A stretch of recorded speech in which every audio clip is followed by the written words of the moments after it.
제가 오늘 이 두 번째 강의를 하기 전에 그 룻기 첫 번째 했던 그 강의를 제가 한번 이렇게 다시 한번 봤어요.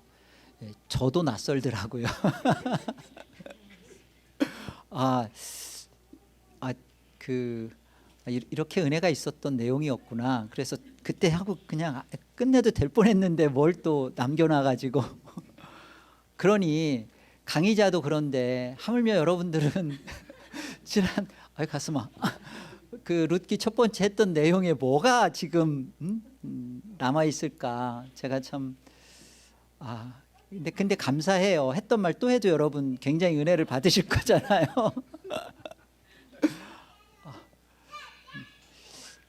다 잊어먹더라도 그 요거 하나는 지난번 했던 내용이니까 기억하고 오늘 두 번째 강의를 해서 룻기를 마칠 겁니다. 룻기는 무슨 책이라고 했죠? 와우, 이야, 그 미리 예습을 해오신 거군요. 아니면 복습을 잘하셨거나. 고맙습니다. 회복의 책입니다. 회복의 책. 그래서 그 1강 룻기가 몇 장까지 있죠? 4장까지 있어요. 그래서 1장이 그 이렇게 언약 바깥으로 나가는 것이고요. 2장이 그 언약으로의 그 회개가 이루어지는, 그리고 3장은 그 언약 안으로 들어오고, 또 4장은 언약 안에서 이제 거하게 되는. 그래서 안식과 관련해서 설명을 했죠. 1장은 안식을 떠나는 것이며, 그죠? 2장은 다시 안식으로의 그 회개가 이루어지고 안식을 찾게 되고 안식 안에 거하는, 이런 부분에서 룻기 1장이 있었습니다. 그래서 그때 했던 우리 여러 가지 내용 중에 그 회복이 뜻하는 바가 뭔지 기억하세요? 회복은 원래 상태로 돌아가는 것을 우리는 많이 회복이라고 생각하는데, 회복은 그때 그 자리로 갔을 때 그 똑같은 일을 안 하게 되어지는 게 진짜 회복이에요. 그래서 그 선악을 알게 하는 지식의 나무의 그 구원을 구원파가 이해하는 것처럼 에덴 동산으로 돌아가는 것이 구원이고 회복이 아니라는 거예요. 가도 여전히 그 안에서 우리는 선악을 알게 하는 지식의 나무에 대하여 똑같이 쓸 거거든요. 그때 예수 그리스도를 참으로 믿고 그 안에서 구원받아진 구속의 백성들 안에서 벌어지는 일은 뭐예요? 선악의 주권과 결정권을 내려놓는 거죠. 그리고 온전하게 하나님의 피조물의 자리에서 순종되어지는, 이게 진짜 회복이에요. 그래서 그 룻기에서 왜 빈손을 만드나, 빈손은 아무것도 없는 손이 아니라 예수님의 십자가를 붙들 수 있는 손이 빈손이에요. 그것이 룻기 안에서 다뤄지고 있었던 지난 내용이고, 특별히 그 룻기 2장 20절에서 그 앞부분이 그가, 또 뒷부분이 또 그가 할 때는, 앞부분은 정말 그 보아스를 통해서 은혜를 베풀어 주는 것이지만, 뒤에 그가 얘기할 때는 바로 여호와 하나님께서 죽이기도 하고 살리기도 하시고 자비와 인자를 베풀어 주시는 이가 여호와시다. 히브리 언어 속에서는 이 그가가 받는 아쉐르라는 것이 정확하게 이렇게 그의 인자가 바로 여호와라는 것을 설명하고 있는데요, 우리 번역에서는 그가가 마치 보아스처럼 해석이 돼요. 그렇지 않아요. 그래서 그 하나님께서 보아스를 통하여서 보여주시는 하나님의 구원과 회복을 말씀하시는 게 지난 1강의 내용이었습니다. 특별히 그렇기 때문에 하나님께서 이 그 사사기와 사무엘서를 있는 연속선상에 지금 룻기를 갖다 놓잖아요. 그러니까 룻기 안에서 말하고 싶은 것은 이 사사에서 21장 25절에 뭐라고 끝나죠? 그때 이스라엘에 왕이 없었으므로 자기 소견에 옳은 대로 행하였더라. 그러니까 다 자기들이 왕이었죠. 왕이 없었던 게 아니라 자기들이 다 왕이었는데 그 진짜 참왕, 그 하나님이 우리의 왕이시고 그 하나님으로 인하여 다시 구속받은 진짜 참왕을 갖게 된 존재의 설명을 이제 사무엘서에 가보면 그 한 왕이 누구인지를 구체적으로 드러내기 시작해요. 그래서 사무엘을 통하여서 처음에는 사울한테 기름을 부었지만 결국은 사울은 하나님이 세우려는 왕이 아니었다라는 것을 가르쳐 주는 것이고, 이세의 말째였던 다윗을 통하여 하나님이 이 다윗을 통하여 오실 예수 그리스도를 보여주기 위하여 사무엘서에서 바로 다윗을 단련하시면서 그리스도를 자꾸만 보여주는 게 사무엘상하거든요. 그래서 이 중간에 왕으로서 구속사의 연속선상에 룻기가 있는 거예요. 그러니까 룻기는 결국은 사사의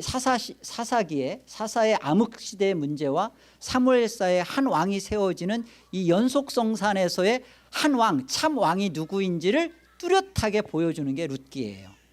이게 회복의 책으로서, 그러니까 이 회복은 단순히 그냥 베들레헴을 떠났다가 모압 갔다 다시 돌아오는 회복이 아니라 이 안에서 예수 그리스도를 참으로 만나게 되는 게 룻기 안에 담겨진 회복이라는 거예요.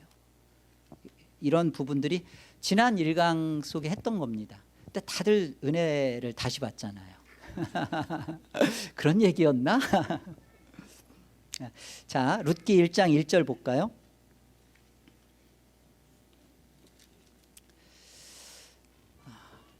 (1장 1절을) 이렇게 시작해요.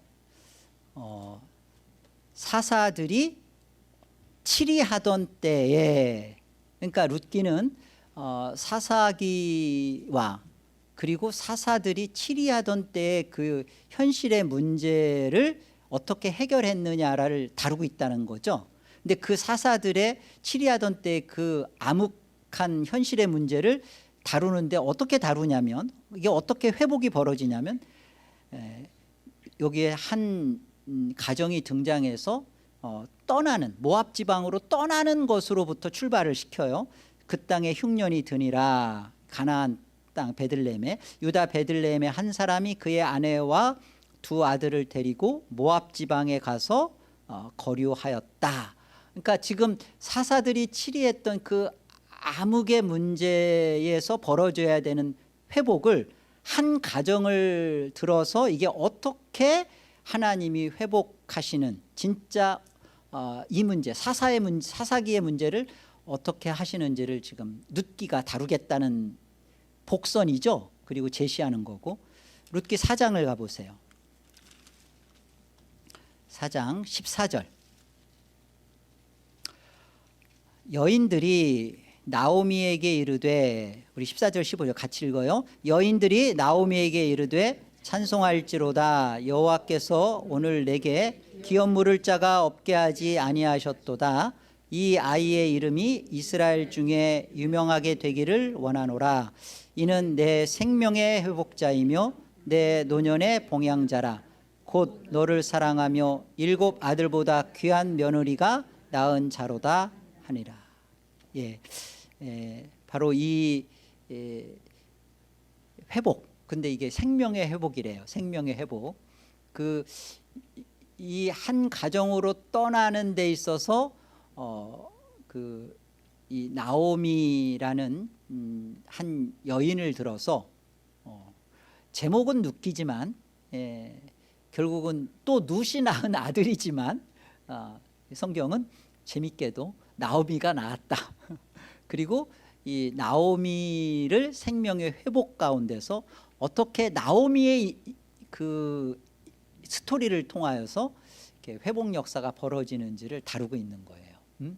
물론 그 안에는 룻이 주인공이고 보아스가 주인공인데, 그런데 이걸 설명하는 데 있어서는 나오미를 가지고서 그 하나님의 생명의 회복, 사사들의 이 암흑했던 이 왕의 문제를 이렇게 다루어서 해결하는 부분이에요.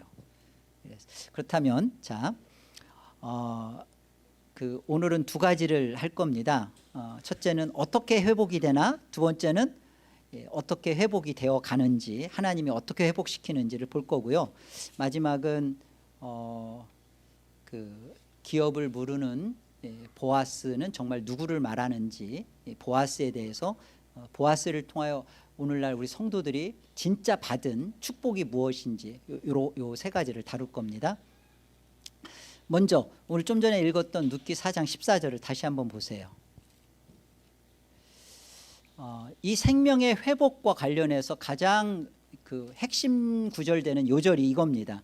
여인들이 나오미에게 이르되 찬송할지로다 여호와께서 오늘 너에게 기업 물을 자가 없게 하지 아니하셨도다. 기업 물을 자가 없게, 이건 강조죠. 기업 물을 자를 주셨다. 기업 물을 자가 있게 했다. 그래서 이 아이의 이름이 이스라엘 중에 유명하게 되기를 원한다. 기업 물을 자라는 뜻이 그 뭐라고 했죠? 히브리로 고멜이 아니라 고엘. 이제 그 뜻은 기업을 이을 자, 가문을 연결할 자, 가문을 상속할 자, 속량자, 구속자, 이게 이제 고엘입니다. 그 기업 물을 자가 없게 하지 아니하셨다. 근데 결국 이 기업 물을 자가 계속 이 기업 물을 자로 오벳으로 뭐 이새로 다윗으로, 다윗에서 그리스도로, 결국 그 나오미에게서의 기업 물을 자는 예수 그리스도죠. 이 부분을 지금 나오미의 인생을 들어서 나오미에게 예수 그리스도가 정말 기업 물을 자라는 것을 만나게 하는 겁니다. 저와 여러분의 인생에도 이거예요. 우리 각자 속에 하나님이 룻을 사용하고 또 보아스와 같은 사람들을 사용하고 다루는데요. 아까 잘못했는지 가슴이 계속 쿡쿡 찔러가지고 지금 아파가지고 죄송합니다. 제가 조금 그래도 이해를 하세요. 자꾸 아파가지고 나오미의 인생과 같이 저와 여러분들의 인생 속에 룻이나 보아스나 이런 사람들을 등장시키지만 결국 우리의 인생 속에 나오미처럼 누구를 기업 물을 자로 만나게 하겠다는 거예요? 예, 맞습니다. 정확하게 아셨어요. 예수 그리스도예요. 근데 정말 예수 그리스도를 말하는 건가? 사실 우리가 받아야 할 성경적 답은 그거잖아요. 정말 예수 그리스도를 말하는 건가? 나오미에게 기업 물을 자가 없게 하지 아니하셨도다라는 그 기업 물을 자가 예수 그리스도가 맞아? 예, 맞습니다. 보세요. 룻기 4장 12절부터 보세요. 여호와께서 이 젊은 여자로 말미암아, 룻을 말하는 거죠. 젊은 여자라고 말하면 너에게, 나오미죠. 나오미에게 상속자를 주사. 여러분 잘 보세요. 나오미에게 상속자를 준대요. 그죠? 나오미에게 상속자를 주사 너의 집이 다말이 유다에게 낳아준 베레스의 집과 같게 하시기를 원하노라 하시니라. 와, 왜 갑자기 지금 결국은 여기에서 오벳이 나오고 이새가 나오고 다윗이 나오는데 왜 갑자기 유다로부터, 그리고 또 유다에게서 나오는 베레스, 이 베레스는 누가 난 거예요? 다말이. 그러니까 지금 나오미에게서 기업 물을 자를 말하는데 어디로까지 거슬러 올라가요? 유다로까지 거슬러 올라가죠. 유다로까지 거슬러 올라가면서 지금 계속 본문이 연결되는 거예요. 그러면서 13절 이에 보아스가 룻을 맞이하여 아내로 삼고 그에게 들어갔더니 여호와께서 그에게 임신하게 하심으로 그가 아들을 낳은지라. 여인들이 나오미에게 이르되 찬송할지로다 여호와께서 오늘 너에게 기업 물을 자가 없게 하지 아니하셨도다. 이 아이의 이름이 이스라엘 중에 유명하게 되기를 원하노라. 이는 내 생명의 회복자이며 내 노년의 봉양자라. 곧 너를 사랑하며 7 아들보다 귀한 내 며느리가 낳은 자로다 아니라. 나오미가 아이를 받아 품에 품고 그의 양육자가 되니, 이 양육자가 됐다는 것을 흠정역에서는 보모가 됐다라고 말하고요. 표준 세번역에서는 그의 어머니가 되었다 이렇게 번역을 합니다. 그러니까 아예 그냥 낳기는 룻이 낳는데 성경은 그 여인들이 나오미가 아들을 낳았다고 하고 또 나오미가 어머니다 그렇게 말합니다. 그의 이웃 여인들이 그에게 이름을 지어주되 나오미에게 누가 태어나요? 아들이 태어났다 하여 그의 이름을 오벳이라 하였는데, 오벳이라는 뜻이 종이라는 뜻이에요. 그래서 예수님도 자신을 나는 너희를 이렇게 섬기러 온 종이다. 인자는 많은 사람에게 자기를 대속물로 주려 하려 합니다. 자신을 종이라고 말씀하시죠. 바로 이 오벳이 보여주는 것과 똑같아요. 오벳이 그런 섬김의 종이라는 뜻이에요. 오벳이라 하였는데 그는 다윗의 아버지인 이새의 아버지였더라. 그러고서 참 신기하고 놀라운 게 성경이 18절에 보세요. 베레스의 계보를 다룹니다. 베레스가 누구의 아들이라고 했죠? 유다. 그러니까 지금 그 나오미가 낳은 그 아들 그 오벳 이새 다윗, 이런데 이것이 유다에게로 거슬러 올라가는 족보에서 지금 베레스 다말과 함께 낳은 아들이에요. 베레스가 계보는 이러하니라. 그러면서 베레스는 헤스론, 헤스론은 남은 암미야. 그러면서 암미는 나손, 나손은 살몬, 살몬은 보아스를, 보아스는 오벳을, 오벳은 이새, 이새는 다윗을 낳았다. 다윗에게서 오는 자손이 예수 그리스도라고 성경은 명확하게 얘기해요. 아브라함과 다윗의 자손 예수 그리스도의 세계다. 예수 그리스도의 족보다. 그러니까 다윗을 설명하려면 그냥 거기까지만 딱 멈췄으면 되는데 왜 굳이 유다까지, 베레스의 아버지인 유다까지, 아니면 더 올라가든지 차라리 유다 위로, 유다 위면 어디로 갈까요? 유다가 야곱의 네 번째 아들이니까 뭐 이삭, 뭐 아브라함 뭐 이렇게 가든지. 근데 왜 하필 유다로부터 지금 나오미의 상속자가 되어서 오는 오벳과 이새 다윗으로 연결되는, 왜 여기로 연결을 하면서 룻기가 마무리를 지냐고요. 생각 안 해봤다 이거죠. 그죠? 이런 생각을 왜 하냐? 네가 하면 되지. 그죠? 우리는 그냥 룻기 아름다운 러브 스토리면 됐지. 뭐 그죠? 왜 족보가 이렇게, 이게 가장 중요한 이유예요. 근데 우리는 이게 중요한 이유가 아니죠. 그리고 베레스의 족보가 왜 여기서 뜬금없이 아무 생각 없는 거예요. 근데 생각을 하셔야 되는 거예요. 이런 것이 성경을 그리스도로 우리를 읽게끔 초대하는 거죠. 자, 왜 유다로 거슬러 올라가는지는 언약 속에 있습니다. 창세기 49장을 가보세요. 창세기 49장. 여러분 지금은 강의니까 여러분들 일어나셔도 되고요. 강의 중에 얼마든지 손 들고 질문해도 괜찮습니다. 그러니까 여러분 편안하게, 저희 졸리시면 뭐 일어나시게 되고, 또 우리 유월의 성도님 아까 그러시더라고요. 목사님 저기 가끔씩 일어나서 막, 아니 성도들 박수도 치고 막 이렇게 막 그러면 잠 좀 깰 테니까 박수치게 하고 그러라고.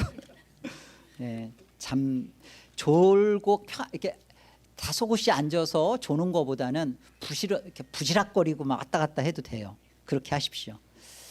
창세기 49장 8절 볼까요? 야곱의 네 번째 아들인 유다입니다. 첫 번째도 아니고 세 번째도 아니고 네 번째예요. 유다야, 너는, 이게 누가 지금 하는 예언의 말씀이에요?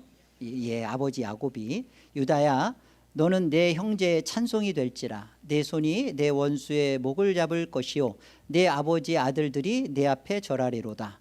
유다는 사자 새끼로다. 내 아들아, 너는 움킨 것을 찢고 올라갔도다. 그가 엎드리고 웅크림이 숫사자 같고 암사자 같으니 누가 그를 범할 수 있으랴.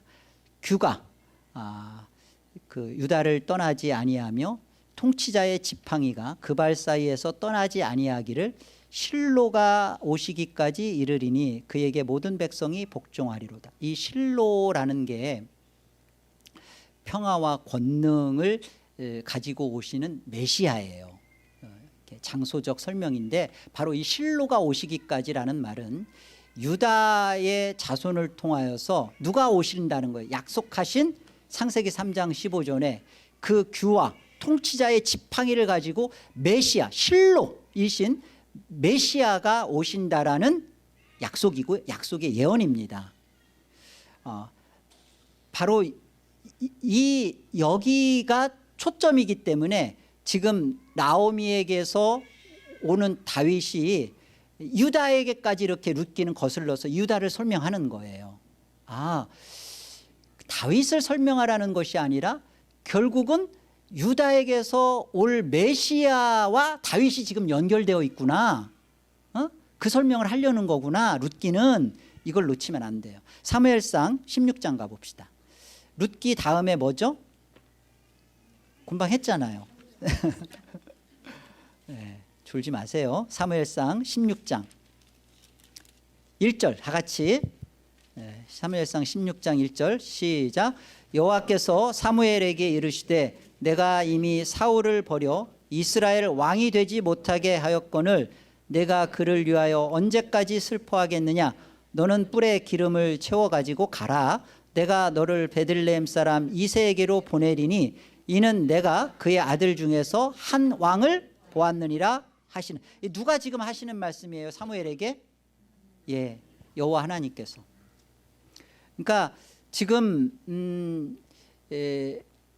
그 룻기가 유다까지 올라가면서 그 설명하려고 했던 그 한 왕, 그게 지금 룻기에선 다윗으로 이렇게 그 연결 지으면서 결국 그 왕이 사무엘상에서 보면 사울이 아니라 이 한 왕이 다윗이다. 자, 이 다윗은 반드시 누구를 위한 표적이고 누구를 위한 설명이어야 돼요? 예수 그리스도를 위한 자가 돼야 돼요. 그래서 이 이사야가 이 부분을 분명하게 우리한테 가르쳐 줍니다. 이사야서 11장 가보세요. 이사야서 11장. 여러분 성경을 이렇게 자꾸 보고 읽어 가셔야 돼요. 여러분들이 성경을 볼 때는 예수 그리스도를 중심으로 한 하나님 나라를 어떻게 하나님이 우리 안에서 이루시는지를 이 부분을 놓치면 안 돼요. 이사야서 11장 1절 보세요. 다윗의 아버지 이름이 뭐라고 했죠? 할아버지 이름은? 다윗의 아버지가 이새입니다. 그래서 11장 1절 보세요. 이새의 줄기에서, 다윗의 아버지예요. 이새의 줄기에서 한 싹이 나며 그 뿌리에서 한 가지가 나서 결실할 것이요. 그렇죠? 다윗을 통하여서 이새의 줄기니까요. 그런데 보세요. 그 다윗은 누구를 향하고 있고 결국 다윗은 누구를 말하려고 하는 것이고 다윗은 누구를 설명하고 있는지 이게 이제 2절에 분명히 드러나죠. 다윗을 말하는데요. 그런데 그의 위에 여호와의 영 곧 지혜와 총명의 영이요 모략과 재능의 영이요 지식과 여호와를 경외하는 영이 강림하시리니 이게 누구일까요? 3절 그가 여호와를 경외함으로 즐거움을 삼을 것이며 그의 눈에 보이는 대로 심판하지 아니하며 그의 귀에 들리는 대로 판단하지 아니하며 4절 공의로 가난한 자를 심판하며 정직으로 세상의 겸손한 자를 판단할 것이며 그의 입에 막대기로 세상을 치며 그의 입술이 기운으로 악인을 죽일 것이며 공의로 그의 허리띠를 삼으며 성실로 그의 몸의 띠를 삼으리라. 여러분 이 모습을 누가복음에 오면 예수 그리스도 안에서 이루어질 것으로 다 설명을 해요. 좀 더 분명하게 보이는 자는 다윗으로 보이지만 결국 이 다윗을 들어서 예수 그리스도를 설명하고 있다는 것을 분명하게 성경은 말하고 싶은 겁니다. 계속 보세요. 6절 이 실로를 표현할 때 오실 예수 그리스도와 다시 오실 메시아이신 예수 그리스도를 설명할 때 실로거든요. 재림하실 예수 그리스도. 그때 그 재림의 모습이 이런 거예요. 6절 그때 이리가 어린 양과 함께 살며 표범이 어린 염소와 함께 누우며 송아지와 어린 사자와 살찐 짐승이 함께 있어 어린 아이에게 끌리며 암소와 곰이 함께 먹으며 그것들의 새끼가 함께 엎드리며 사자가 소처럼 풀을 먹을 것이며 젖먹는 아이가 독사의 구멍에서 장난하며 젖된 어린아이가 독사의 굴에 손을 넣을 것이라. 내 거룩한 산 모든 곳에서 해됨도 없고 상함도 없을 것이니 이는 물이 바다를 덮은 같이 여호와를 아는 지식이 세상에 충만할 것임이니라. 이때의 모습이 주님이 다시 오시는 그 영광의 그날, 우리가 소망하고 있는 그 새하늘과 새 땅에서 벌어지는 모습이죠. 바로 이것을 가지고 오실 실로의 메시아, 그러니까 이 이새의 줄기에서 오실 다윗의 자손으로 오실 예수님, 예수 그리스도를 설명하는 겁니다. 그래서 10절 함께요. 시작. 그날에 이새의 뿌리에서 한 싹이 나서 만민의 기치로 설 것이요 열방이 그에게로 돌아오리니 그가 거한 곳이 영화로우리로다. 그래서 여기 12절에도 보면 땅 사방으로 흩어졌던 유다의 흩어진 자들을 다 그가 모으신대요. 누가 모으시는 거예요? 예수 그리스도가 모으시는 거죠. 성경이 그 얘기를 하는 겁니다. 그래서 한 왕이 유다 자손인 다윗을 모형으로 해서 예수 그리스도를 우리한테 뚜렷하게 성경은 계시하고 있는 겁니다. 아멘입니다. 여러분, 이 부분에서 성경이 이것을 말하고 있다는 사실이 성령의 감동 속에서 이게 조명받아야 돼요. 다른 거 그래 기도 많이 하면 병 고쳐진대, 많이 알면 하나님이 그런 건 성령의 조명이 아니에요. 성령의 진짜 조명은 말씀을 통해서 예수 그리스도를 소개받고 예수 그리스도를 뚜렷하게 만나게 되는 게 성령의 조명입니다. 우리 안에 그 일루미네이션이 그렇게 이루어지는 거예요. 누가복음 1장을 보겠습니다. 누가복음 1장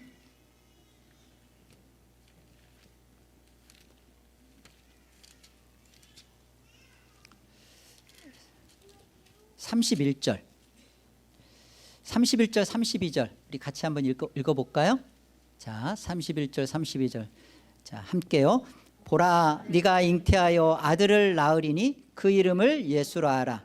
그가 큰 자가 되고 지극히 높으신 이의 아들이라 일컬어질 것이요 주 하나님께서 그 조상 다윗의 왕위를 그에게 주시리니. 아멘. 그래서 그 사무엘 하에서 그토록 다윗이 성전을 짓겠다. 그런데 네가 나를 위해 짓느냐? 아니다. 내가 너를 위해 짓는다. 그리고 그 나라는 영원한 다윗의 왕위를 붙들어주는 영원한 나라가 된다. 그 아들이 솔로몬 나라가 영원했나요? 깨졌잖아요. 왕국이 두 나라로 분열되잖아요.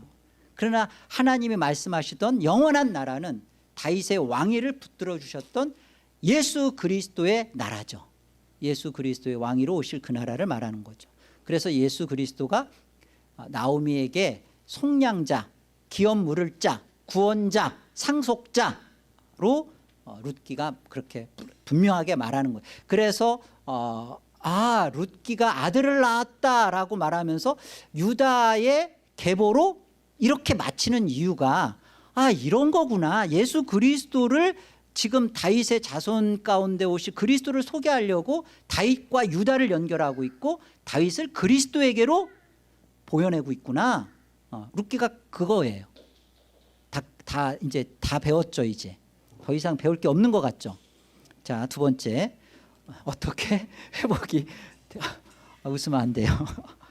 어떻게 회복이 되어가는지 보겠습니다. 룻기 1장.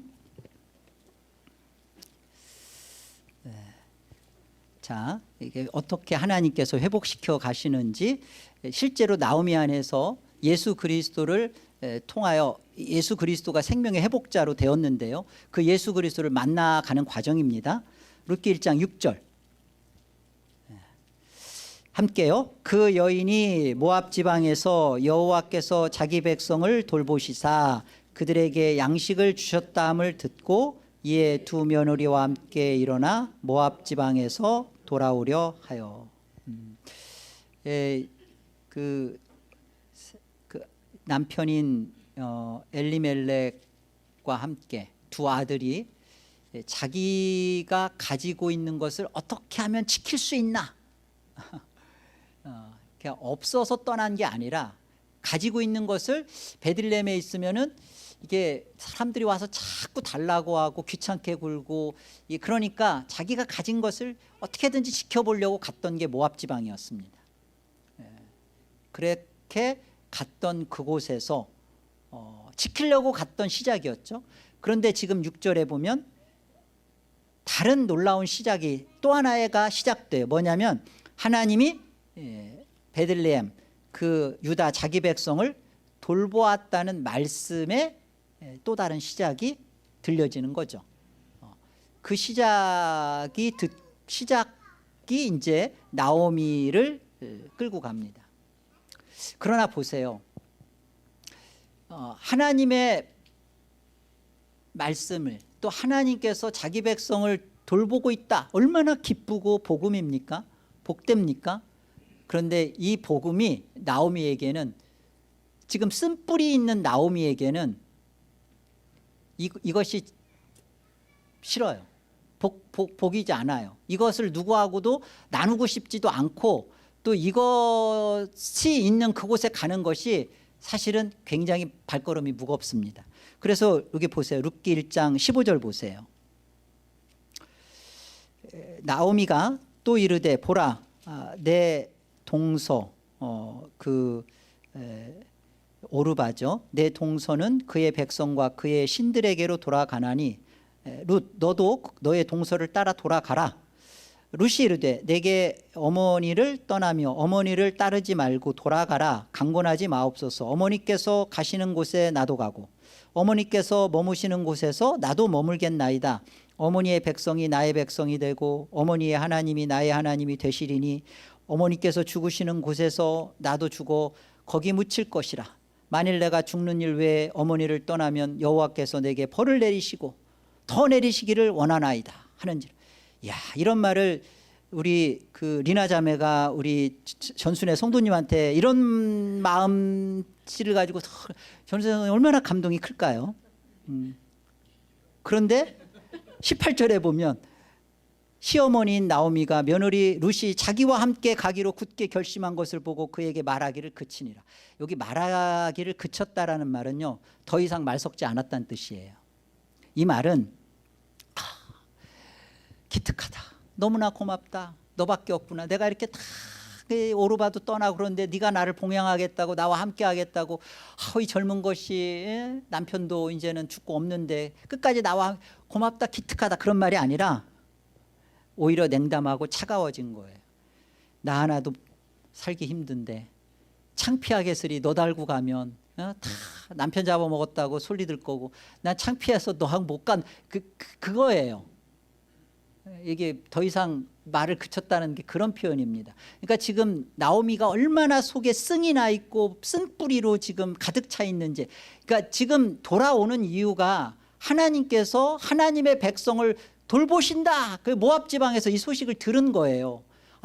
그래, 흉년이 있어서 힘들었던 곳이지만 그래, 다 잃어버렸잖아요. 그러나 내가 하나님이 돌본다니까 내가 그 하나님께로 돌아가자라는 그런 기대와 설렘이 아니라 쓴뿌리 그냥 가득 나 있고 그냥 화딱지가 나 있고 하는 그런 모습이죠. 자, 이런 나오미를 하나님이 어떻게 다루시고 그 마음을 만져주시고 회복시키시는지가 룻기의 스토리입니다. 룻기는 이제 겉으로 보면 막 룻과 보아스가 아름답게 이렇게 한 옷자락에 머물고 막 서로 이렇게 사랑을 나누고 갑자기 그냥 거기서 뭐 이렇게 아들이 만들어지고 하는 그 무슨 사랑의 러브 스토리 같지만, 속에 보면 그 상처 입은 나오미를 하나님이 어떻게 어루고 달래시고, 그리고 그 나오미를 어떻게 회복하시고 그 나오미에게 기업물을, 예수 그리스도를 주시는지, 이게 그 나오미와 같은 우리의 인생 속에 베푸시는 하나님의 놀라운 그 기이하신 은혜고 사랑이죠. 그 나오미, 그 나를 더 이상 나오미라 부르지 마라. 나의 이름 뭐라고 하라고? 마라. 나의 이름, 나는 괴로운 자라. 건들지 마라. 그런 뜻이에요. 나는 고통스러운 자다.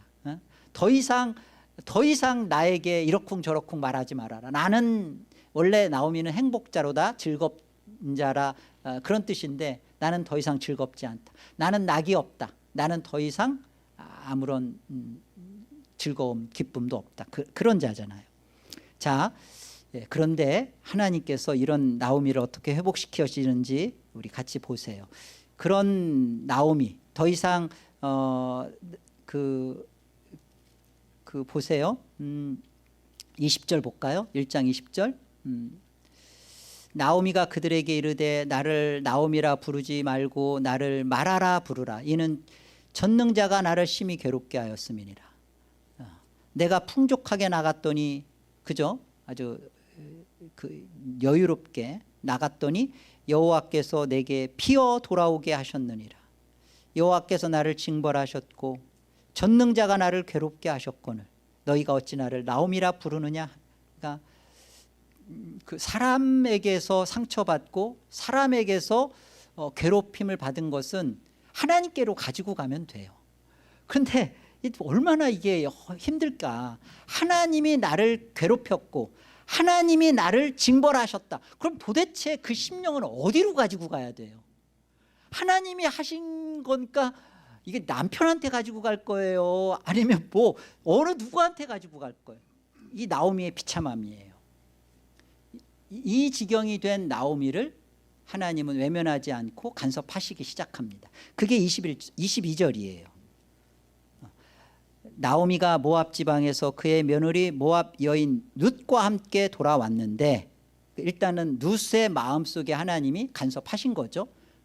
그 룻이 정말 정신 나간 생각을 하고 쫓아온 거잖아요. 오르바가 정상입니다. 여러분, 오르바가 정상이에요. 룻이 비정상입니다. 그런데 그 룻의 마음에 난 어머니의 그 백성이 되고 또 어머니 백성이 나의 백성이 되고 어머니 하나님의 나의 하나님이 되신, 이 생각이 이방 여인인 룻에게, 그리고 또 자기 고향을 떠나서 유다까지 따라오는데 홀몸이고 재산도 다 잃어버리고 이런 어머니를 모시러 따라오겠다라는 마음을 넣어주신 이가 하나님이시라고요. 하나님이시라. 그 룻과 함께 지금 나오미가 오는데요. 그런데 그들이 베들레헴에 도착한 때가 언제라고요? 보리 추수 시작할 때랍니다. 이게 보리 추수가 이스라엘에게서 6월절 때예요. 4월. 그렇다면 지금 이 장면은 출애굽한 이스라엘 백성들의 막 그 하나님 앞에 그 하는 막 비탄한 소리 있잖아요. 아니, 우리가 매장지가 없어서 애굽에서 우리를 끌어냈느냐, 왜 이 광야에서 죽게 하느냐, 막 그랬던 그 이스라엘 백성들의 원망과 불평의 모습이 나오미였는데, 이들 안에 역사하신 출애굽의 역사처럼 오늘 나오미에게 출모압을 하시는 거예요. 그 우리 안에서도 벌어지고 있는 그 LA 그 일을 하고 계신 거죠. 이게 왜 중요하냐? 지금 이게 하나님의 시간표 안에 보리 추수 시작할 때가 중요한 이유가 있어요. 나중에 뒤에 보면 이제 또 밀 추수할 때, 이때가 이제 오순절 때니까요. 요 안에 하나님께서 그 하나님이 이 두 사람 안에 이렇게 들어와지는 일을 하는 겁니다. 이 사람 안에서 그 예수 그리스도로 회복시키고 또 예수 그리스도를 만나게 하는 이 하나님의 시간표 안에서 지금 하나님이 일하시겠다라는 장면이에요. 자, 룻기 2장 1절로 1절 볼게요. 3절까지. 나오미의 남편 엘리멜렉의 친족으로 유력한 자가 있으니 그의 이름은 보아스더라. 그러니까 지금 돌아왔는데 2장 1절에서 갑자기 엘리멜렉의 친족 중 유력한 자, 그리고 보아스가 딱 소개돼요. 왜 그럴까? 이게 하나님의 지금 일하심의 시작이 하는 일하심의 모습입니다. 모압 여인 룻이 나오미에게 이르되 원하건대 내가 밭으로 가서 내가 누구에게 은혜를 입으면 그를 따라서 이삭을 줍겠나이다 하니 나오미가 그에게 이르되 내 따라 갈지어다. 지금 도착해서 먹고 살아야 되니까 아무것도 없으니까 내가 어느 집이든 어느 땅이든 밭에 가서 좀 이삭 좀 주워 올게요. 그러니까 나오미가 그래라, 주워 와서 우리가 먹고 살자 그랬는데, 보세요 3절. 룻이 가서 베는 자를 따라 밭에서 이삭을 줍는데 동그라미 쳐놓으세요. 어디예요? 우연히 엘리멜렉의 친족 보아스에게 속한 밭에 이릅니다. 그런데 또 4절 보세요. 마침 보아스가 베들레헴에서부터 와서 베는 자들의, 여러분 하나님이 일하시는 모습을 성경이 그려낼 때 보리추수 때라고 하고, 그리고 보아스를 등장시키는데요, 보아스가 마침 베들레헴에서 와서 지금 우연이었죠. 룻은 우연히 그냥 그 보리 베는 사람을 따라갔는데 그게 마침 왔던 보아스의 그 밭인 거예요.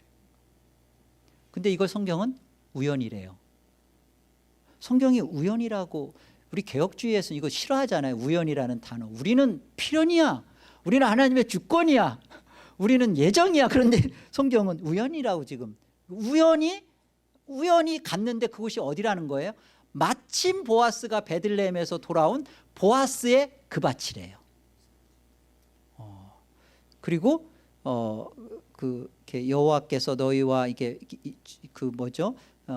베는 자들에게 여호와께서 복 주기를 원한다, 이렇게 지금 보아스가 말하는데요.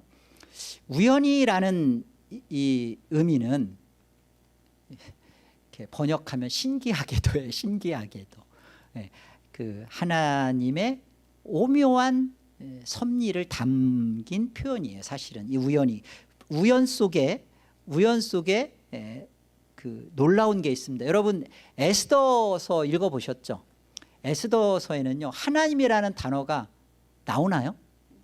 한 번도 안 나와요. 에스더서에 하나님이라는 단어가 한 번도 안 나와요. 그런데 여러분 에스더서를 읽을 때마다 하나님이 뒤에서 일하는 게 아주 명확하게 보여요. 한번 볼까요? 에스더서 6장 뭐 다 그렇지만 이 부분만 좀 확인해 가보죠. 너무 좋아요. 에스더서 그 욥기 앞에 있죠. 에스더서 6장을 한번 볼까요?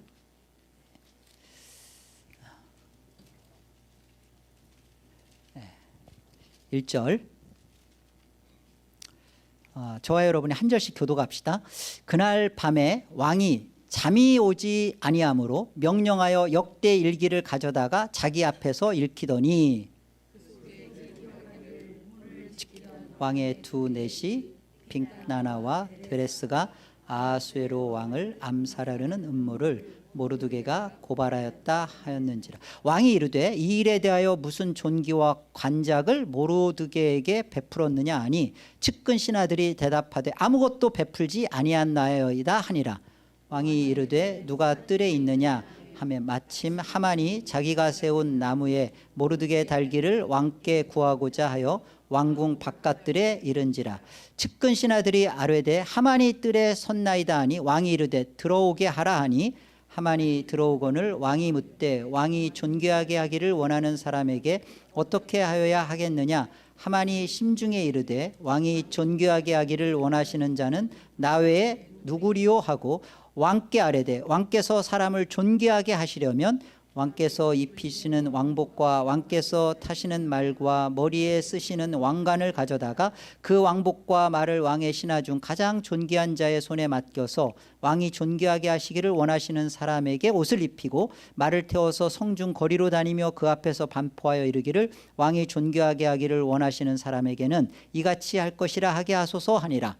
이에 왕이 하만에게 이르되 너는 내 말대로 속히 왕복과 말을 가져다가 대궐문에 앉은 유다 사람 모르드게에게 행하되 무릇 내가 말한 것에서 조금도 빠짐이 없이 하라. 하만이 왕복과 말을 가져다가 모르드게에게 옷을 입히고 말을 태워 성중 거리로 다니며 그 앞에서 반포하되 왕이 존귀하게 하시기를 원하시는 사람에게는 이같이 할 것이라 하니라.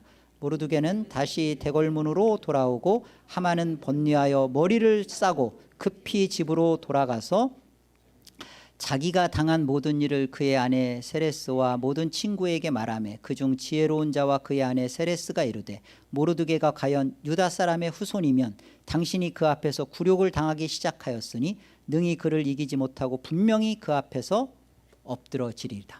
여러분, 그 왕이 하필 그날 저녁에 잠이 오지 않아서, 잠이 안 오면 여러 방법이 있어요. 그런데 하필 그 역대일기를 가져다가 읽히는데 그 속에 예전에 그 두넷이 문을 지키는 빅다나와 베레스가 아하수에로 이 왕을 암살하려던 것을 그 음모를 그 모르드게가 간파하고 이 일을 고발하여서 목숨이 살아났던 것을, 이것을 알게 된 거예요. 그러면서 생각하는 거예요. 그렇다면 모르드게한테 내가 무슨 혜택을 줬나? 사실 지금 이 앞부분 상황은 어때요? 하만이라는 자가 모르드게, 그리고 모르드게만이 아니라 그 자기한테 고개를 숙이지 않으니까 모르드게뿐만이 아니라 유다 전체를 지금 죽여버리려고 모의를 하고 있고 그러는 장면이었잖아요. 그런데 이 부분에서 왕이 잠이 안 오고 역대 일기를 읽고 그때 그 암살하려고 했던 것에 모르드게가 했던 일과, 그리고 그 일에 대하여 모르드게한테 무슨 일을 해줬는지, 그리고 그때 왔던 그 죽이려고 했던 하만은 자기를 이렇게 높여주는 줄 알고 모르드게를 결국은 높여주고 모르드게로부터 하나님께서, 이 불임절이죠, 불임절. 그날 그 유대인들을 죽이려고 하는 그날 하만이 그 죽임을 당하고 그 세력들이 오히려 도리어 죽임을 당하는 그런 이 일에 다 우연이에요. 그런데 여기에 하나님의 그 작전 가운데 반드시 발생되어진 일로 우연을 계속 이렇게 겹치게 하죠. 이게 에스더서 얘기고요. 오늘 룻이 우연히 갔더니 그곳이 보아스의 밭이었다는 겁니다. 예. 여러분, 저는요, 에덴 개혁장로교회 제가 그 청빙 인터뷰를 이렇게 받으러 왔을 때 8분이 인터뷰 그 심사위원이라고 해야 되나? 뭐죠? 그때 청빙위원. 청빙위원. 오래되니까 청빙위원으로 8분이 이렇게 계셨는데요. 지금도 기억나요. 우리 김부익 성도님은 저한테, 목사님은 무슨 책을 보십니까? 로이드 존스 목사님, 그렇습니다. 그러면 됐습니다. 우리 금동 성도님은, 목사님은 우리 교회가 부흥돼야 되는데 어떻게 부흥시킬 건지 얘기해 보십시오. 그때 우리 유창한 장로님은 저한테 뭐 물어봤죠? 유창한 장로님은 제가 물어봤죠. 죽으실 겁니까? 그랬더니 끝까지 죽겠다는 얘기를 안 하셨죠. 근데 그 청빙위원 중에 뭐 제가 누구라고는 말 안 할게요. 근데 저한테 아무런 질문을 안 하신 청빙위원분이 한 분 계셨어요. 나중에, 그때는 몰랐죠. 근데 나중에 이제 시간이 지나서 제가 위임 받고 사역을 하면서 한번, 그때 왜 저한테 아무것도 안 물어보셨냐고 제가 여쭤보니까, 사실 물어보고 싶은 말이 있었는데 그 말을 제가 묻지도 않았는데 답을 했대요. 묻지도 않았는데 답을 했대요. 근데 그 말이 뭐였냐면, 제가 에덴교회로 오면서 하나님이 제게 주셨던 마음의 소원이 그거였어요. 하나님이 나를 이 교회로 인도하시고 사역을 시작하게 되면 내가 이 교회에 장직교회로 내가 하나님 안에서 이 교회를 끝까지. 근데 그때 에덴교회 상황을 제가 전혀 몰랐거든요. 이 교회가 어떤 히스토리를 갖고 있고 뭐 그런 걸 전혀 몰랐는데 하나님이 제게 주신 마음이었어요. 그래서 와서 제가 뭐 하면서 저도 어느 끝에 말을 했는지 모르겠는데 제가 이 교회 오면 저는 장직교회로 옵니다. 그래서 이거를 뭐 발판 삼아서 뭐 어디를 간다거나 그런 생각이 저는 아예 없습니다. 그렇게 할 겁니다. 근데 그동안 그 교회 목회자들이 수없이 그 떠나고 뭐 그런 모습들에 대해서 가슴 아파했고 그것에 대해서 고민했던 그 질문인데 내가 그걸 물어봐야겠다. 그래서 뭐 그런데 그것을 하나님이 오히려 우연이죠, 우연. 우연인데 우연이 아니죠. 그렇게 하나님이 하신 거면 하나님의 작정 가운데 이루어지신 저는 이게 필연적 사건이라고 우리 안에 해석해야 된다고 봐요. 그렇구나. 하나님이 작정하신 그래서 그 룻을 다른 데도 아니라 베들레헴에서 돌아오는 보아스 마침 돌아오는 거죠. 그리고 그 보아스를 만나게 하고 그 보아스의 밭에서 이삭을 죽게 하고 그 보아스를 뭐 룻은 전혀 모르는데 어느 밭이냐 할 때 나오미한테 이제 보아스의 밭에서 자기가 어떤 은혜를 입었는지 말하기 시작하는 거예요. 그러니까 룻기를 보면 이 속에 지금 우연이라고 설명하는 건데 다 자기가 결정한 거예요. 저기 모압으로 간 것도 그렇고 그런데 그 안에서 하나님은 일하기 시작하는 룻에게서도 일을 하고 일을 하는 모습들을 우리가 보게 되죠. 이것이 하나님의 주권신앙 안에서 우리가 보게 되어지는 것이지 이게 우연히 알미니안적 신앙이 아니라는 거 하나님의 주권 안에서 벌어지는 거구나. 그래서 하나님의 이름조차도 아까 전능자가 나를 괴롭게 했다 막 그러잖아요. 이름조차도 달갑지 않았던 나오미가 어떻게 변화되기 시작하는지 한번 봅시다. 룻기 3장이에요. 룻기 3장 1절 같이 읽어요. 시작.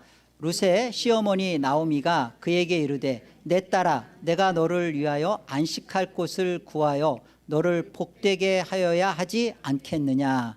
지금 이 안에서 이렇게 보아스를 만나서 보아스가 어떤 자신한테 인애를 베풀었는지 룻이 나오미한테 말을 해줘요. 그러면서 이제 이 나오미가 이 사실 속에서 이렇게 변화가 되기 시작하는 거예요. 어떤 변화가 나타나냐면 보면 그 나오미가 그 룻에게 그러죠. 내가 너를 위하여 안식할 곳, 이 안식할 곳이라는 것이 가정을 말하는 거예요. 안식할 가정을 내가 찾아줘야지 않겠느냐. 그러니까 이제까지 룻을 창피하게 같이 오는 걸 창피하게 여기고 신세만 한탄했던 나오미에게 어떤 일이 벌어지냐면 하나님이 우연히 룻을 그 보아스를 소개할 때 뭐라고 해요? 엘리멜렉 가문 친족 가운데 유력한 자라, 기업을 이을 유력한 자라고 소개하죠. 그러면서 나오미가 이제 보게 된 거예요. 그게 무슨 변화냐면 이제는 보아스하고 잘 줄 닿으면 이제는 먹고 살기 걱정 없겠다가 아니라 하나님의 역사를 보기 시작하는 거예요. 그리고 하나님의 일을 지금 이제 참여하여서 일을 이루어가고자 합니다. 그러니까 너 이제 다른 밭에 가서 이삭 줍지 말고 이제 무조건 보아스 밭에 가서 이삭만 주어. 그게 아니라 보아스를 통하여 기업 무르는 일에 대하여 하나님이 일을 하시고 있다는 하나님 역사를 보게 되는 거예요. 나오미가. 그리고 그 일을 하도록 시어머니인 나오미가 룻에게 하는 거. 이건 굉장히 어찌 보면 불륜 드라마 같은 거잖아요. 그렇잖아요. 그런데 그 일을 하도록 하는 것은 기업 무르는 것을 초점이 있기 때문에 나오미는 하나님의 일을 하도록 지금 하는 겁니다. 룻기 3장 2절 보세요. 2절로 5절 이게 19금이니까 우린 19살 다 됐으니까 같이 읽어요.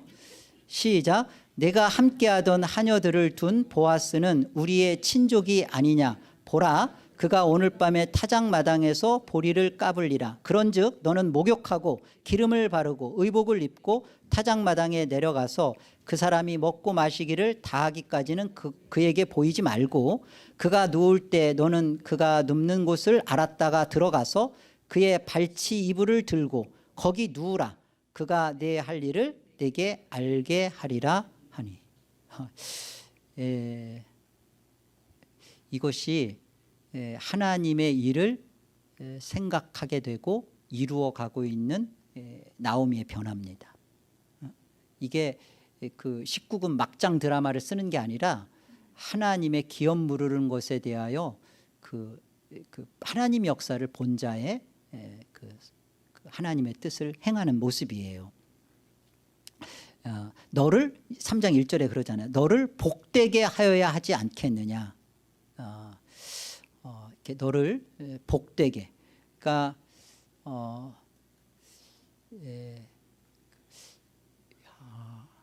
사실 보아스는요. 그 보아스가 나중에 얘기를 하지만 보아스는 이 룻과 나이 차이가 많아요. 그러니까 룻은 젊은 여인이고 보아스는 나이가 많습니다. 그러니까 지금 나오미가 그래 너 이제 나하고 이제 그래 너도 이제 새살림 해야지. 그래서 좀 좋은 남자 만나서 너도 잘 살아라. 그래서 좋은 남자를 소개해 주는 젊고 건강한 남자가 아니라 힘 빠지고 무력한 보아스. 근데 이 초점이 어디를 향하고 있는가? 기업 물음, 고엘, 엘리멜렉의 친족인 유력한 자인 보아스. 여기에 나오미가 초점을 모으고 있다는 것이죠. 이게 하나님의 역사를 보게 된 변화예요. 믿음의 변화는 이렇게 나타나는 거예요. 성격이나 성품 바뀌는 변화가 아니라 하나님의 역사를 보게 된 변화. 그러면 여기에서 놀라운 그 하나님의 일을 진행하는 일에 세상이 알지 못하는 지혜와 세상과 다른 사고방식과 가치관으로 행하기 시작합니다. 이게 우리니까 이걸 좀 이해하고 알아먹죠. 그 성경 바깥에서 얘기하면 이게 뭔 소린가 자체가 이게 말이 안 되잖아요. 자, 그 자신의 인생에 소리지고 이르고 있던 그 나옴인데요. 이제 자신의 고통과 슬픔과 비명과 아픔에서 껍질이 깨지고 룻을 통하여 하나님이 어떤 일을 하시는 것인지에 대하여 비로소 이제 눈을 뜨고 그 일을 보고 되는 거죠. 여러분 성도란 그런 겁니다. 나만을 생각하고 그런 나 중심이었던 나를 깨고 이제 나오미가 룻을 통하여서 일하시는 하나님을 보면서 하나님이 저 한 영혼에게 어떤 일을 하시는지를 기대하고 그 하나님의 뜻을 위하여 자신이 그 하나님 앞에 할 일을 하는 이게 성도예요. 그래서 성도는 자기 슬픔과 자기 비명과 자기 눈물에만 갇혀서 자기 신세 한탄만 하는 자고 그러면서 예수를 믿으면 천국 갈 것만 안다. 그걸 누가 성도라고 그럽니까? 성도는 자기 껍질을 깨고 하나님이 하시는 일을 보고 거기에 참여하기 시작하는 자예요. 여러분 성도이죠? 그래서 야고보서에서 보면 따뜻하라 배부르라 그러지 말고 네가 그 배고픈 이에게 헐벗는 이에게 네가 하나님께서 그에게 어떤 일을 할 것인지 네가 하나님의 마음과 뜻과 대리자로 그 일을 하라는 거잖아요. 우리가 이렇게 보면 여기 보세요. 여기 보면 3장 6절에 보면 그가라는 룻이죠. 그녀가 타작마당으로 내려가서 시어머니의 명령대로 다 하니라. 보아스가 먹고 마시고 마음이 즐거워 가서 곡식 단더미의 끝에 눕는지라. 룻이 가만히 가서 그의 발치 이불을 들고 거기 누웠더라. 밤중에 그가 놀라 몸을 돌이켜 본즉 한 여인이 자기 발치에 누워 있는지라. 이르되 내가 누구냐 하니 대답하되 나는 당신의 여종 룻이오니 당신의 옷자락을 펴 당신의 여종을 덮으소서. 이는 당신이 기업을 물을 자가 됨이니이다 하니. 여러분 이게 참 이런 부분 생각 안 해보셨죠? 나오미가 매파를 쓰지 왜 꼭 이런 방법을 쓸까? 그리고 성경은 이런 진짜 19금과 같은 얘기를 왜 이걸 고스란히 이렇게 기록을 해서 엄마가 좀 성경을 읽어주다 보면 사춘기 애한테는 이 부분은 좀 이건 읽지 마. 룻기 2장까지만 읽고 3장은 없고 4장 여러분 그러는 장면 아닌가요? 물어보면 더군다나 이게 뭐 발치에 누웠고 뭐 이게 다 뭔 얘기야라고 물으면 뭐라고 대답할 거예요? 목사한테 물어봐 이럴 거예요? 그런데 이런 센세이션한 방법을 쓰는 이유가 이런 부분을 설명하고 싶은 거예요. 여종 룻이오니 당신의 옷자락을 펴서 당신의 여종을 덮으소서. 이게 앞부분에도 나오는데요. 그 어디죠? 룻기 2장 12절인가요? 우리 같이 한번 읽어봅시다. 2장 12절 시작. 여호와께서 네가 행한 일에 보답하시기를 원하며 이스라엘의 하나님 여호와께서 그의 날개 아래 보호를 받으러 온 내게 온전히 상 주시기를 원하노라. 이 보아스의 옷자락이 여호와의 날개 아래 예수 그리스도의 언약의 그늘 지존자의 생명싸개와 같은 그 여호와의 날개를 설명하고 성경의 의도는 이런 겁니다. 옷자락으로 덮어달라. 이 언약의 그늘 안에 유다에게로부터 오는 그 언약의 그늘 안에 기업 물을 자로 지금 그 일로 사용되어지고 있다라는 얘기를 하고 싶은 거예요. 불륜의 어떤 극치를 보여주는 게 아니라. 자, 그렇다면 이제 마지막으로요. 그렇다면 기업을 무르는 이 보아스가 우리는 초점이에요. 그러니까 사실은 이 보아스는 이 부분에서 정말 너무나 중요한 인물인데 이 보아스를 통하여서 우리가 진짜 보아야 할 예수 그리스도를 보셔야 돼요. 자, 룻기 3장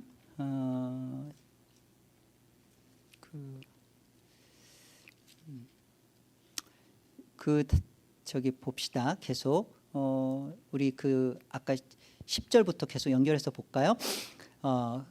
그가는 누굴까요? 네, 보아스예요. 보아스가 이르되 내 딸아 여호와께서 내게 복 주시기를 원하노라. 내가 가난하건 부하건 젊은 자를 따르지 아니하였으니 그러니까 지금 반대적으로 말하면 자기는 지금 나이가 많고 늙었다는 소리예요. 룻 너가 베푼 인애가 처음보다 나중이 더하도다.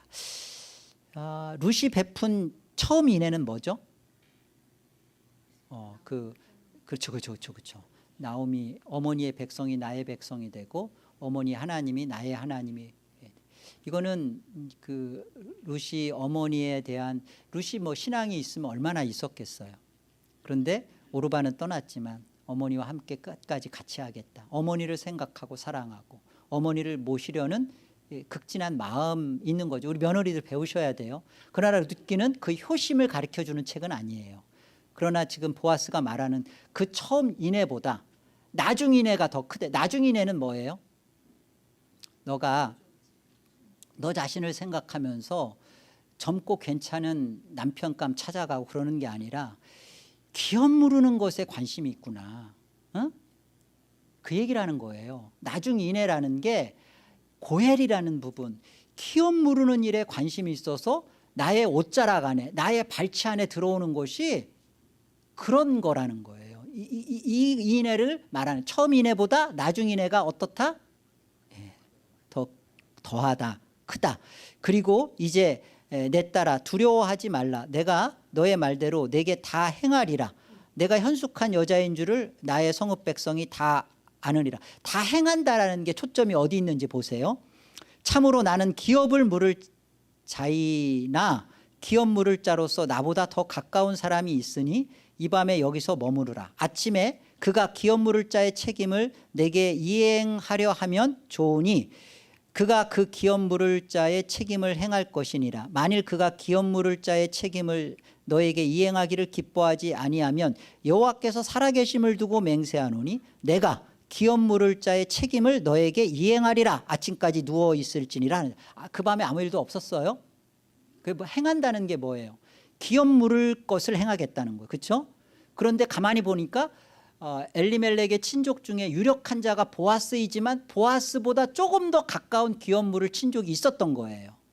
그래서 아침에 가서 그 사람한테 기업 물을 것이냐 물어봐서 그가 기업 물겠다 그러면 그 사람이 책임을 이행하지만 안 하겠다 그러면 내가 여호와의 그 이름을 두고 살아계심을 두고 맹세하노니 내가 반드시 기업 물을 자의 책임을 하겠다라고 지금 보아스가 말하는 거죠.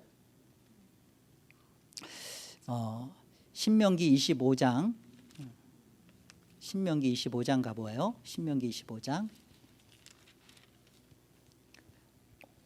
5절 보겠습니다. 5절.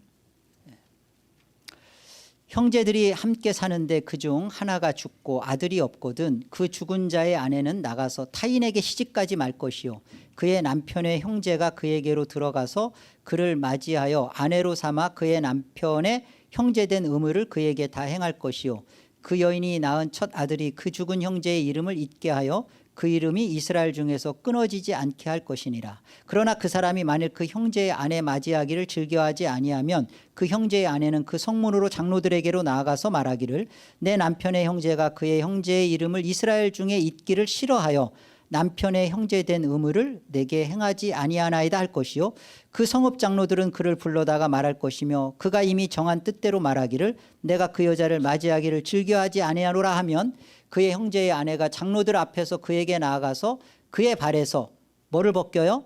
신을 벗기고 그의 얼굴에 침을 뱉으며 이르기를 그의 형제의 집을 세우기를 즐겨 아니하는 자에게는 이같이 할 것이라 하고 이스라엘 중에서 그의 이름을 신벗김 받은 자의 집이라 부를 것이니라. 이 율법에서 이렇게 기업 물을 자의 책임을 이행하지를 원치 않으면 신을 벗기는 이게 율법 안에서 정한 바예요.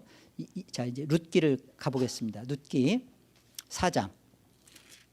지금 보아스가 룻한테 약속했잖아요. 찾아가서 그 일을 하겠다. 4장 1절 보세요. 보아스가 성문으로 올라가서 거기 앉아있더니 마침 보아스가 말하던 기업 물을 자가 지나가는지라. 보아스가 그에게 이르되 아무개요 이리로 와서 앉으라 하니 그가 와서 앉으매 보아스가 그 성읍 장로 10명을 청하여 이르되 당신들은 여기 앉으라 하니 그들이 앉으매 율법대로 하는 거죠. 보아스가 그 기업 물을 자에게 이르되 모압 지방에서 돌아온 나오미가 우리 형제 엘리멜렉의 소유지를 팔려 함으로 내가 여기 앉은 이들과 내 백성의 장로들 앞에서 그것을 사라고. 그러니까 엘리멜렉이 그 베들레헴 땅에 좀 남겨놨던 땅을 그 팔려고 한다. 그럼 기업 물을 자로서 그것을 차지할 수 있잖아요. 그것을 차지할 수 있잖아요. 그 소유를. 지금 그 부분에서 얘기를 하고 있으니까 그거 알려고 한다. 지금 나오미가 그 땅 팔려고 하는데 너 모르고 있지? 그런데 그렇게 한대. 그러니까 어떡할래? 라고 물은 거예요. 만일 내가 물으려니와 그 땅을 이렇게 차지해서 기업을 물으려니와 만일 내가 물으지 아니하거든 내게 고하여 알게 하라. 너 다음은 나요. 그 외에는 물을 자가 없느니라 하니 그가 이르되 처음에는 이 아무개가 뭐라고 해요? 내가 그 땅 샀게 그리고 내가 기업 물을게 했어요. 자 5절 보아스가 이르되 내가 나오미의 손에서 그 밭을 사는 날에 곧 죽은 자의 아내 모압 여인 누색에서 사서 그 죽은 자의 기업을 그의 이름으로 세워야 할지니라. 그러니까 처음에 이 아무개가 생각할 때는 그걸 판다고 이거 좋네. 이거 완전히 횡재 맞았네. 그냥 차지할 수 있으니까. 그런데 지금 보아스가 말하는 게 그거예요. 그래 그거 사서 너가 인마이 포켓하는 게 아니라 그것을 지금 그 그 며느리가 있는 그 룻과 함께 또 그 죽은 자의 기업을 그의 이름으로, 그러니까 룻과 함께 가정을 이루고, 그리고 그 기업을 그쪽으로, 이 땅이라든지 모든 걸 그쪽 재산으로 다 옮겨야 된다는 거예요. 아시겠어요? 그러니까 그냥 땅만 차지하는 게 아니라 이 땅의 소유권을 룻의 가정으로 그 모든 것을 다 이전해주고 그렇게 해야 되는 거다라고 얘기하니까 6절에 그 기업 물을 자가 뭐라고 말해요? 나는 내 기업에 손해가 있을까 하여 나를 위하여 물으지 못하노니 네가 물을 것을 내가 물을 것을 네가 물으라. 나는 물으지 못하겠노라 하죠. 그러니까 7절 옛적 이스라엘 중에는 모든 것을 물으거나 교환하는 일을 확정하기 위하여 사람이 그의 신을 벗어 그의 이웃에게 주더니 이것이 이스라엘 중에 증명하는 전례가, 이거 아까 신명기 25장에 있었던 내용입니다. 이에 그 기업 물을 자가 보아스에게 이르되 내가 너를 위하여 사라 하고 그의 신을 벗죠. 보아스는 어떤 자로 지금 소개하고 있냐면 이 아무개와 다르게 희생자의 모습이에요. 그러니까 기업을 잇는 자로 이방 여인을 위해 자신을 기꺼이 내놓는 자죠. 이게 기업 물을 자의 진짜 그 모습이에요. 희생의 모습과 자신의 손해와 또 자신의 이 아무개는 손해 볼까 나는 그래서 기업 물으지 않겠다 그러잖아요. 근데 이 보아스는 기업 물으는 데 있어서 손해를 감수하고 손해 보겠다는 거잖아요. 손해 보겠다. 그래서 기꺼이 자신을 내놓는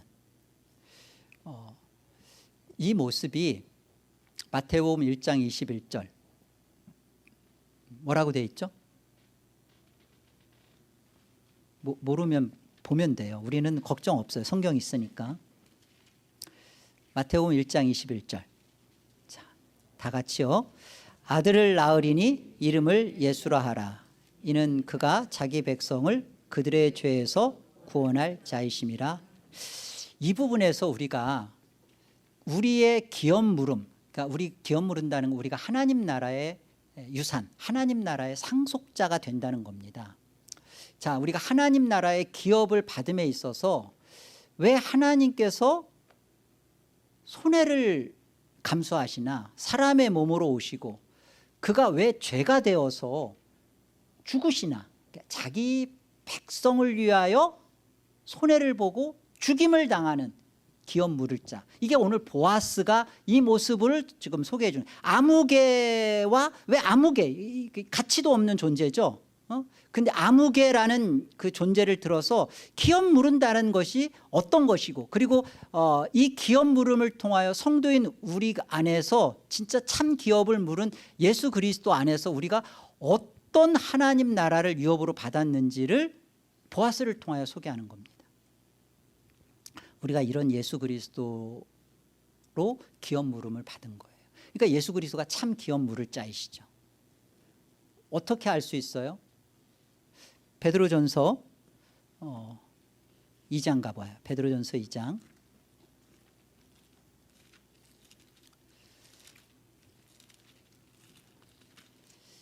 24절 같이요. 24절 25절 같이요. 친히 나무에 달려 그 몸으로 우리 죄를 담당하셨으니 이는 우리로 죄에 대하여 죽고 의에 대하여 살게 하려 하심이라. 그가 채찍에 맞음으로 너희는 나음을 얻었나니 너희가 전에는 양과 같이 길을 잃었더니 이제는 너희 영혼의 목자와 감독 되신 이에게로 돌아왔. 이게 무슨 일 때문에? 친히 나무에 달려 그 몸으로 우리 죄를 담당하신 참 기업 물을 자 예수 그리스도. 이 예수 그리스도를 지금 설명하기 위하여 보아스가 아무개 기업 물을 자와 보아스가 손해를 감당하는 기업 물을 자로 룻기가 소개해 주는 거예요. 그래서 베드로전서 3장 18절 그리스도께서도 단번에 죄를 위하여 죽으사 의인으로서 불의한 자를 대신하였으니 이는 우리를 하나님 앞으로 인도하려 하심이라.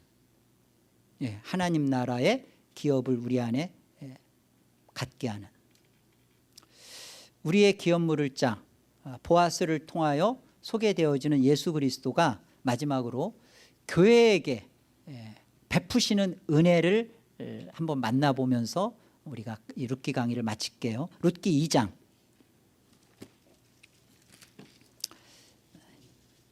14절 보세요. 룻기 2장 14절. 식사할 때 보아스가 룻에게 이르되 이리로 와서 떡을 먹으며 내 떡 조각을 초에 찍으라 하므로 룻이 곡식 빼는 자 곁에 앉으니 그가 볶은 곡식을 주매 룻이 배불리 먹고 남았더라. 이게 그리스도의 성찬 아닙니까? 여기까지 왔는데 이걸 아멘을 안 하신단 말이에요. 정말. 그리스도가 이방 여인을, 그러니까 룻이 이방 여인인 룻을 이렇게 보아스가 이렇게 초대해서 자신의 식탁에서 함께 먹는 것처럼 우리는 보아스를 통하여 그리스도를 보는 자들이잖아요. 그리스도가 이방 여인인 우리를, 교회인 우리를 식탁으로 초대하셔서 그리스도 자신을 나눠주잖아요. 그러니까 이런 부분에서도 참 이렇게 그리스도의 만찬, 그리스도의 성찬 안에 이렇게 초대되는구나. 자격 없는 이방 여인에 대하여 보아스가 이런 인애를 베풀어 주는 것처럼 우리가 이제 7월 달 다음 달에 이제 또 우리가 성찬을 맞이하는데요. 우리가 주님의 식탁을 대하면서 또 이 주님의 이렇게 말씀의 식탁에 우리가 매주 이렇게 초대되면서 이렇게 성경 룻기를 통하여서 보여주는 예수 그리스도의 이 아름다운 뜨거운 심장 소리를 룻과 보아스의 사랑 이야기가 아니라 정말 나오미를 통하여 회복시키시는 생명의 회복자가 되시는 하나님께서 예수 그리스도를 통하여 하늘의 기업을 주신 이 뜨거운 그리스도의 하나님의 사랑의 심장 소리를 우리가 들어가는, 여러분 이렇게 성경을 우리가 이렇게 한번 조명받기 시작하면요, 우리 성경을 정말 눈물 없이, 눈물이 안 떨어진, 눈물 자국이 없는 성경을 우리 자녀한테 줄 수 있을까요? 여러분 그 자녀한테 짐 물려줄 생각하지 마시고 이렇게 성경에 여러분들의 많은 눈물이 떨어진 성경을 자녀들이 또 보지 않을 수도 있겠지만 그래도 여러분 죽을 때 그 성경 안고 무덤에 같이 묻히지 마시고 자녀한테 언약으로 주세요. 언약으로. 엄마 아빠가 이 성경 읽으면서 그리스도를 우리 안에 주신 하나님의 사랑 때문에 많이 울었단다. 눈물 젖은 빵이 아니라 눈물 젖은 그리스도의 말씀의 책을 자녀들에게 주시는, 그래서 룻기를 통해서 그리스도를 이렇게 만난다면 나머지 성경도 다 이 그리스도를 뜨겁게 우리 안에 조명해 주시는 책입니다. 이렇게 성경을 사랑하시고 성경을 많이 읽으시고 성경 속에서 그리스도를 더 누려가시기를 소망합니다.